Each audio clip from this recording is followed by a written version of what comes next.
Hello and welcome. This is the Zen community of Oregon, making the teachings of the Buddha Dharma accessible to support your practice. New episodes air every week.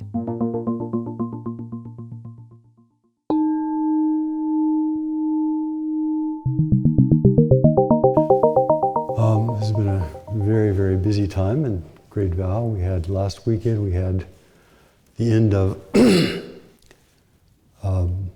a Dharma Gates retreat. So it was between people of 18 and 35. We had people from all over the country at Great Vow, and must have had 100 and some people in the Zendo. And then we had Plum Blossom Zendo had an opening in Vancouver for that Vancouver group, and we had I don't know, just seems like there's just waves of people coming. We just did a Jukai ceremony this afternoon, a precept ceremony, and the room was filled. We had 80 or so people in here a few hours ago, and now here we are. And one of the things that I'm appreciating is that when we're offering something, and what we're trying to offer is both hope and a container for practice and a foundation of ethics. And as people appreciate those foundations, then it takes a larger and larger infrastructure in order to support people who come. So more people are coming, and the rooms are getting smaller, and more food is needed, and so it's an interesting cycle that I'm just observing. And part of what we've been talking about, and this is the second talk in a series, on turning problems into wisdom. So in a way, we have this plethora of human beings who are coming, and how do we turn whatever happens in our lives?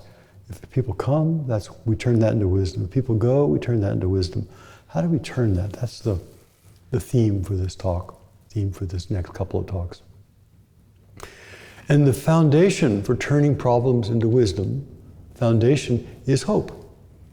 If you have no hope, if you have no possibility of something greater or better, how can you possibly? What is the wisdom then? So the foundation for this particular teaching is we have to have the recognition of the possibility. Not only will we change, but we have the ability to turn our attention in a way that is positive, to turn our attention in a way that enables us to grow inwardly towards some person, some state, some human being that we are appreciative of, happy with. And so we all have made lots and lots of mistakes, lots and lots of problems, of course. But it is the ability to learn from those mistakes, to look at them directly, and to see where we thought was inadequate can be turned into wisdom, and then suddenly our own inadequacies, our own failures become blessings. So one of the elements of this particular teaching is how do we turn all of those dead ends, mistakes, unskillfulness, blunders, confusion, failures, all that into a jewel, into wisdom. And if it's wisdom, then it serves us. If it's wisdom, then it serves others. So that's our job. That's not just the nature of the talk, that's our job as human beings, I think. So let's begin with prison. Now, there's lots of kinds of prisons. Some people feel that they're at the monastery and they're in prison, or in marriage, or in marriages, or in jobs. Or maybe you've seen the news. Joseph keeps showing me the news about the snowfalls in Russia. 10 feet of snow. 10 feet of snow. Can you imagine that much snow? Being in prison means being somewhere we don't want to be. I was talking to, or at least I have talked to Ajahn Brahm, and I've read this story he had written in one place. Ajahn Brahm is a Theravada monk in the Thai forest tradition who lives in Australia.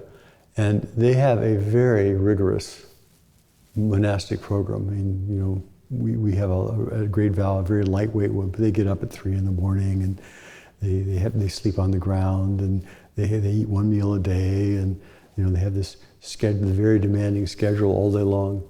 And Ajahn Brahm was talking to people in prison in Australia, and he was telling them about his schedule. They said, "That's much worse than being in here. Being in prison, we get 3 meals a day, and we have warmth and heat, and he's saying, prison is is your state of mind." He said, I am free because I'm not trapped where I don't want to be. When we don't want to be where we are, we make ourselves into prisons. I don't want to be here. I don't want to be here. I don't want to be here. This is the wrong. I don't want to be in this relationship. I don't want to be in this job. I don't want to be in this climate. We imprison ourselves. Now, it is quite possible to be in a place that is very difficult, very hard, and someone says, wow, I can actually be of help to people here. I'm actually be of service to people here. The life is really rugged, and yet I feel like this is the place I'm called to be. We've all had that experience, different ways. So, when we are encountering a situation and we say, I don't want to meet this, I don't want to be here, I don't want to look at this, I don't want to recognize this, I don't want to, I don't want to, I don't want to, I don't want to, I don't want to. Every time we say that, we put up more and more barriers, more and more walls. Now, circumstances always change. Where everybody was this afternoon is different than where we are right now, even if you were in this same hall this afternoon. But when the story doesn't change, circumstances are always changing. They're always, always malleable. We're always, shifting up, down, in, out. But when the story doesn't change, we can carry a prison with us everywhere. I hate this, I hate this, I hate this, I hate this, I hate this, I hate this. I hate myself, I hate myself, I hate myself. I'm inadequate, I'm incomplete, I'm a failure, I'm miserable. And people can say that all day long throughout all the different realms of their life. I'm inadequate, I'm a failure. The story is actually much more, everything is changing, but the story that we keep telling ourselves over and over again can be a miserable, limiting, narrow, tight story that keeps us imprisoned. And if you want to work on some stories, talk to Choan. She's a master at deconstructing stories. But it's like if you go out throughout your day and you took 1,000 pictures throughout one 24-hour day, and then you picked out 5 of them and said, this is what my day was like these 5 pictures. And we ignored the other 995 pictures. The stories are like that, So to get out of prison, to get out of the tight bond, the suffering, to get out of that story, we have to first, as I talked about last week, we have to find some equanimity. We have to be able to sit down and be able to look at it. Because it's really hard to look at your own mind if you're just running around frantically. So you have to slow down, stop, take a look. And then we have to begin looking at what keeps us fixed. What are the beliefs and thoughts that do not serve us, that we keep reiterating and we keep repeating? Self-hatred is one thing. Some people grow up just saying, you're inadequate, you're inadequate, you're inadequate, you're inadequate, you're inadequate, you're inadequate, you're inadequate, you're inadequate, you're inadequate. And they don't even see that they're telling themselves that. And sometimes they have that voice and they say, well, I'm going to overcome this, and they become workaholics. You're an addict, going to work. You're an addict, you're going to work. You're an addict, you're going to work. Work, harder, faster. And no matter where you end up, no matter what you achieve, it's always inadequate because there's that voice in there. So, practice is about escaping from prison. It's actually about recognizing that we're not in prison in the first place, but that's in a way a deeper insight. But sometimes we go from prison to prison to prison. And what I see often is people say, okay, I'm gonna go try this. I'm gonna go and do dialectical behavior therapy. And they say, well, that didn't work. I'm gonna go and start taking model railway cars. That didn't work. Well, I'm gonna go and make Barbie films. That didn't work. Well, I'm gonna go and, and we have all these solutions we keep trying because we haven't looked at the core. What are the beliefs that keep us in prison? What are the beliefs that don't let us take the step beyond our problems, that keep problems as small, limiting problems? Problems, dukkha, obstacles, difficulties, challenges. Now, everyone is familiar with Buddhism 101, First Noble Truth. Everybody has got challenges, right? Dukkha. That's just the way it is. If you've got a human life, you've got challenges. But challenges can be something we thrive on, or something that just grinds us down. Challenges can be people actually do things like jigsaw puzzles. Over the holidays, we did some jigsaw puzzles at the monastery, where there's this whole chaotic mess, and people actually loved sorting out chaos and bringing it into alignment. People actually loved that. Believe it or not. Chaos is a terrible problem, but the people love finding the right piece, putting it in the right place. So the fact that we have problems and challenges is just the way it is. It's like all the puzzles of a jigsaw puzzle, they're all thrown out. And we can either say, terrible, or possible, hate it, don't want to do that, that's boring. Or we can say, oh, I can work a jigsaw puzzle. And some people actually like to get really complicated ones, 3D ones, all white ones, It is the solving. It is the solving of problems. It is the engagement with problems. Is the very avenue that allows us to transform this thing from an obstacle into sometimes a pleasure. Sometimes not much of a pleasure, but sometimes a real pleasure. So what are the problems that we have? We have problems with the government. It's too controlling, as an example.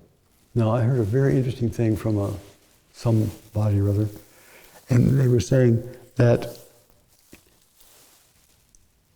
in terms of freedom, Americans are often, modern people in this continent, are often afraid of tyranny. Because they're afraid of tyranny, there's a certain reaction. And they were saying in China, people are afraid of chaos. And so because they're afraid of chaos, there's a different kind of reaction. So I was thinking, isn't that interesting?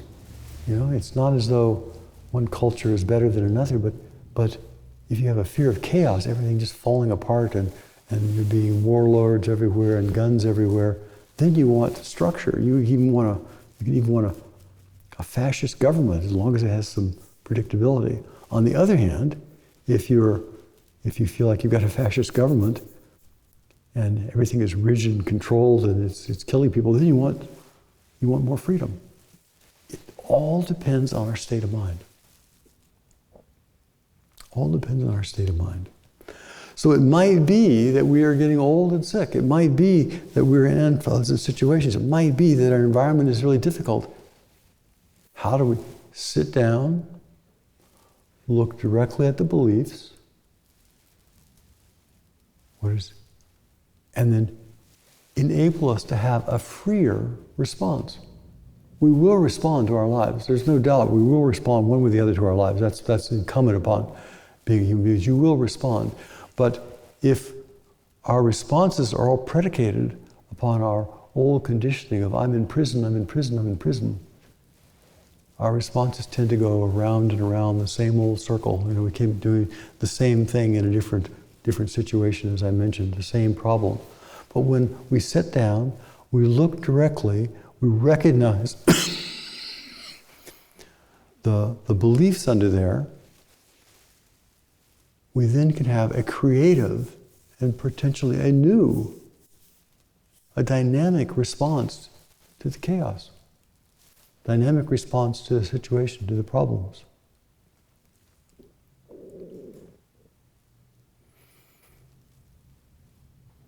So that's the virtue of practice. We sit down, find some equanimity, find some calmness. And how do we do that? We feel the body with the body, we relax on the exhalation, we come into a community that has a structure, like we talked about last week. We can't do it without a structure. As I kept mentioning, you can't make a meal unless you have plates in the kitchen and a stove. If you just have the ingredients and the idea, but nothing to hold it in, you can't make a meal. You can't serve a meal. If you have a great kitchen and you have no food, hard to make a meal. If you have a great kitchen and you have food, but there's nobody in there with the ideas, it's hard to make a meal. So you've got to have a structure. So we have the practice of coming into the container, and there's lots of containers, slowing down, looking directly at our state of mind, looking directly at our mind, and whenever we have friction, there's a belief in there. Whenever we find ourselves frozen, stymied, full of self-pity, there's a belief in there. I begin identifying the belief and begin seeing through and beyond the belief. And in this way, not only do we loosen our tight prison, but again, as I say, we have a flexible, even novel relationship to reality. That it becomes not a problem to be solved, but a big puzzle to be engaged in, a game to be played.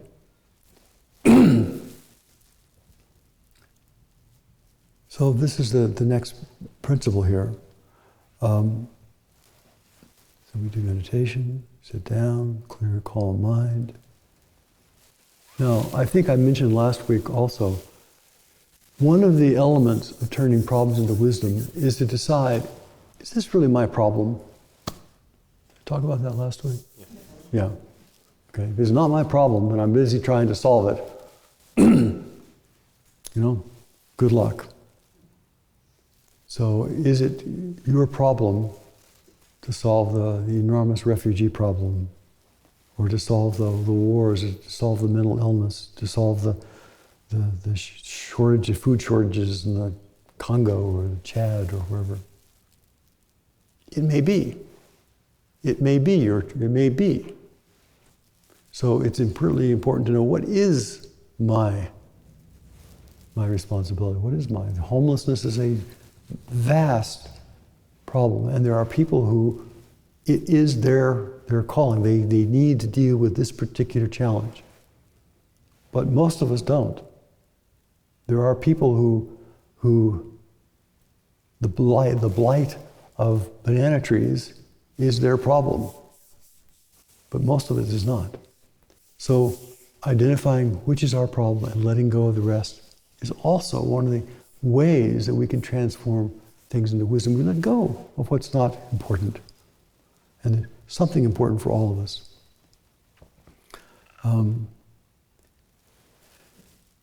So, what else here? The number one element that if we boil it down, we calm the mind, we sit down, we begin looking at here, we see what disturbs us. Often there is fear at the root. What is that? And to say, okay, I now have to really deal with fear. Because in each of our lives, there are touchstones of fear. It might be fear of chaos, or fear of tyranny, or fear of violence, or fear of shortage, or fear of being trapped, or fear of never being loved. So when we have the ability to calm down, be in our own body, let go of what's not ours, and then we begin saying, okay, what is the fear? What is the belief that I have around fear? What are the beliefs that keep me scared?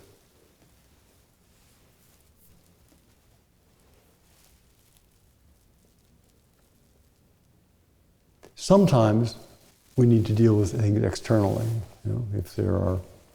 If we are deathly allergic to hornets, and suddenly we have an invasion of hornets, just get out of the way, move to Alaska, where they don't have hornets. Sometimes it's that we're ignorant, and so we go to school, of course. Whatever the fear is, but the fears that bother most of us are not so much the external fears, but the internal fears. So most of the deep fears that we have in this particular culture right now, actually every culture, there are really scary things outside. We are going to get old and get sick and die. That is true. But the terror that's at our root, we can transform that terror into wisdom. We can transform that terror into skill. We transform that terror into running away and getting tight. We can transform that terror into reaching out and helping others and opening the heart. And then again, our relationship to those problems begins to change. Let's see. Now, if we are going to actually work with our fears, the nature of fear, I find, is it often makes us smaller and harder. We become more defensive. We start defining and defending territory. But if we're actually facing fear, then I find the opposite happens. That we align with other people, that we reach out, that we begin to relax, that we begin becoming more open, that we're meditating, we slow down, we look directly, we begin seeing our fixed beliefs, we begin seeing our fear, we begin facing it directly, and we soften and open and become more inclusive. And in this way, we begin changing these obstacles into benefit. Now, the last piece, which I'll probably say over and over again, is when we are appreciative of this life right here, the only life we've got, there's no better life than the one you've got right now, this is the life you got. When we are deeply appreciative of that, thinking, of all the zillions of places and things, I could have 20 arms, I only have 2. When we are appreciative of this life as it is, it transforms our relationship to our history. We could have had a hellish history, and people do. But when they come into this moment and they say, oh, I'm so glad I'm alive. I'm so glad. Suddenly, everything that happened to them is part of that joy. So we have someone who's often online, they're not online tonight, who had cancer of the tongue. Half the tongue was removed, came back. The whole voice box and larynx was removed. They can't swallow. They have to breathe through a tracheotomy. They have to get food through a peg tube in their stomach. And they say, I'm so glad I'm alive. I'm so glad. And that joy that they have, that appreciation they have, includes their whole life. Includes their whole life. We can transform our histories into blessings with loving kindness, starting right here. And when we do that, we transform all those problems into wisdom. Some people have a PhD in suffering. if they use that PhD in a way that benefits themselves and others, hey, that's hard-won education.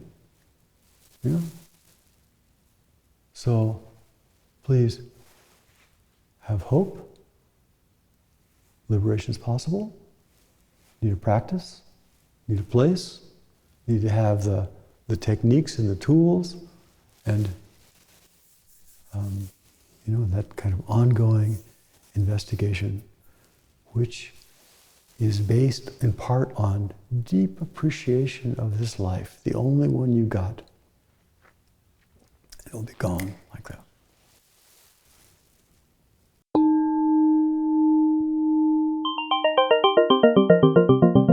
Thank you for listening to the Zen Community of Oregon podcast, and thank you for your practice. New episodes air every week. Please consider making a donation at zendust.org. Your support supports us.